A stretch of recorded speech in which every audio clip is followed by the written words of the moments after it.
Há um gesto radical que atravessa culturas, épocas e espécies, e esse gesto é nada mais nada menos que devorar um ao outro. À primeira vista é um horror absoluto, a transgressão final, um canibalismo. Mas sobre a superfície da repulsa há algo mais antigo, mais arcaico e mais simbólico. Devorar, comer, mastigar e incorporar. São atos que antes de tudo, notados com intimidade, comer é tornar algo parte de si. E talvez o canibalismo, na sua forma da essência mais pura, não seja destruição, mas sim amor. Olá a todos, o meu nome é Tis e sejam bem-vindos ao Beatis. É o meu canal do YouTube, pronto. Nada a explicar. Portanto, se vocês querem saber mais sobre esta visão, venham comigo.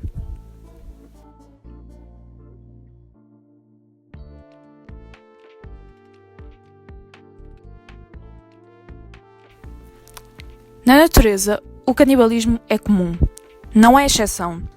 É uma estratégia. As aranhas e os louva-a-Deus devoram os seus parceiros e acabam com o seu ciclo reprodutivo. Há violência, mas há também oferta. O macho morre e a fêmea, viva, gera. Nos úteros de algumas espécies de tubarões, os embriões mais fortes consomem os mais fracos, antes de qualquer tipo de nascimento. Há ali alguma lógica de potência de seleção.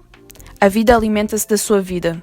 Nos reinos que não conhecem a sua moral, comer é semelhante e não é tabu. É um instinto, é uma continuidade, é a natureza prática e o canibalismo não como ser desvivido, mas sim como o seu princípio.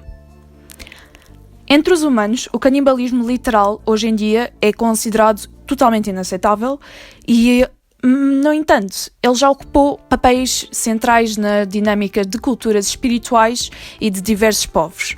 Entre os Tupinambás, por exemplo, devorar o inimigo não era vingança, era respeito, era a necessidade de que se fosse vivo. Ao ser morto, era mantido como vivo ou hóspede, tratado como uma honra, incorporado ritualmente. Comer o seu corpo era integrar à força da tribo. Um gesto de admiração, comunhão e espiritual. O inimigo mais forte era transformado em carne comum. No sentido literal do termo, comungar, tornar comum. O Ocidente, tomado por lendas coloniais e cartesianas, não o entendeu e preferiu pintar o canibalismo como apenas uma maneira de ser selvagem. O seu conteúdo simbólico e cosmológico e amoroso foi completamente apagado. Em 1928, Oswald de Andrade escreve o Manifesto Antroposófico, inspirado na pintura de Abaporu de Tarsila do Amaral. Abaporu, o homem que come gente, mas não como o bárbaro, como o criador. A proposta de devorar a cultura europeia sem se submeter a ela é completamente maravilhosa. Mastigar, desde Shakespeare a Diderot até Marx, e cuspir algo de novo, mestiço, brasileiro. A antropofagia tornou-se um método de comer o criativo, a digestão como uma estética, o amor que se deseja incorporar, mas o desejo de recriação. E é nisso que se vê a cópia, é nisso que se vê o amor no estômago. Esse gesto de fusão radical também aparece em liturgias cristãs. O ato da comunhão, isto é o meu corpo e este é o meu sangue, é um canibalismo simbólico, não tem mais nada a dizer. Comer o corpo de Cristo e aceitar fundir-se com ele é tornar-se parte de algo sagrado a partir da via do corpo. Mas não é uma metáfora tão leve assim, é uma metáfora carnal e talvez até seja por isso que ela funciona. Porque amar a Deus, amar plenamente, também é querer que Ele viva dentro. Comer é amar a violência redentora. Nas mitologias, essa fusão amorosa e trágica repete-se. Cronos devora os seus filhos. Ele não os odeia, teme-o perdê-los. É um amor de que ele não sabe libertar. Nas tragédias e nos banquetes, que são lugares onde o sangue tem palco para a culpa. Em Tiestes e de Sêneca, Atreu serve ao irmão os seus próprios filhos, como refeição, como nos mitos mais cruéis de toda a literatura clássica. E mesmo ali, há um reconhecimento. A dor que fere é aquela que infiltra pela boca, porque o alimento é o ponto mais íntimo do nosso corpo. Na literatura moderna, o canibalismo pode ser visto como uma metáfora para o desejo absoluto. Clarice Lispector, em A Paixão segundo GH, insinua com a paixão e a união mística de um inumano. A personagem mata uma barata e, em transe, contempla o fascínio pelo interior branco, pastoso e quase que sagrado. E se perguntam por que teriam coragem de comer a carne de Deus, a pergunta é: que blasfema é lírica? O que é que estamos dispostos a engolir para atingir o absoluto? Há algo que na Eucaristia, no grotesco, no sublime e no gesto, amar é esse movimento através dos limites, de digerir o outro, até que ele se nos confunda connosco. No vocabulário cotidiano, o afeto, os vestígios da lógica persistem.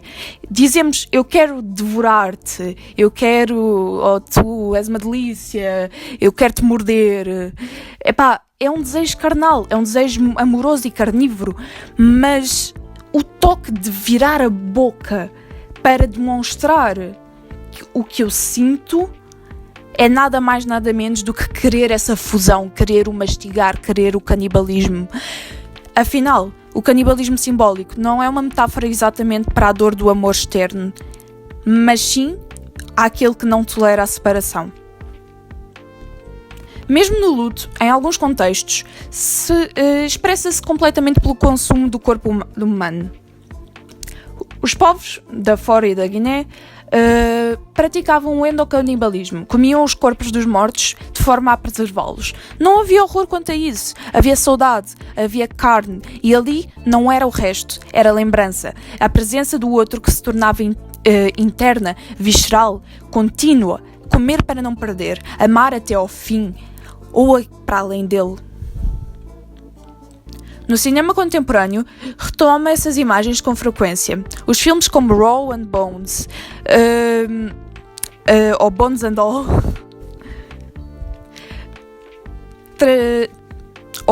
All, propõem literaturas ao canibalismo como uma forma de desejo reprimido, do amadurecimento até à paixão que se transforma no corpo, ao sangue que é limite interrompido até ao beijo que vira mordida.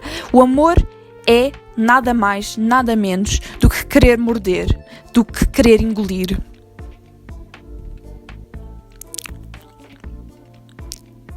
E por isso, o canibalismo é simbólico e torna-se uma metáfora exata do amor externo, aquele que ninguém tolera na separação.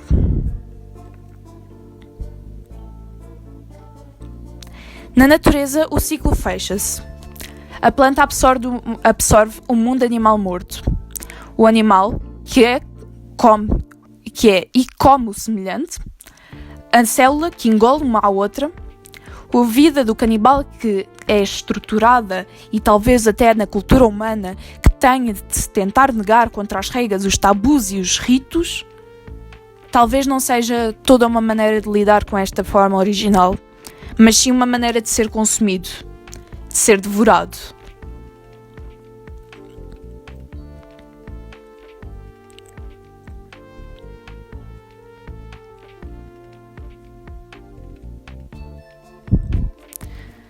Assim, o canibalismo não é apenas uma anomalia histórica, mas é uma lente, um modo de compreender que não há nada mais radical na relação entre os corpos, os afetos, os símbolos, e ele é que nos mostra o verdadeiro desejo de fusão, seja pelo amor, pela fé ou pelo luto.